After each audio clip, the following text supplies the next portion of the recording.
హరే కృష్ణ.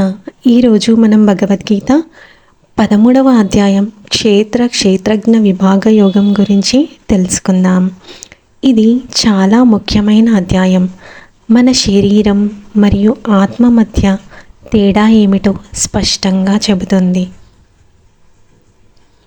మన శరీరం మనమే అనుకుంటున్నాం కదా, కానీ నిజం ఏమిటంటే మనం శరీరం కాదు. చెప్పిన గొప్ప సత్యం ఇది. ఈ శరీరాన్ని క్షేత్రం అంటారు. దీనిలో ఉండే ఆత్మను క్షేత్రజ్ఞుడు అంటారు.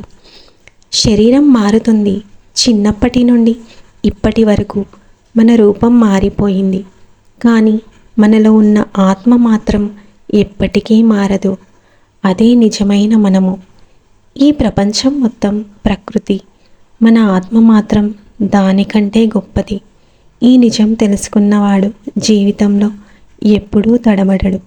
అందుకే మనం శరీరం కాదు, మన ఆత్మే నిజమైన మనం. Hare Krishna. Please subscribe for more videos.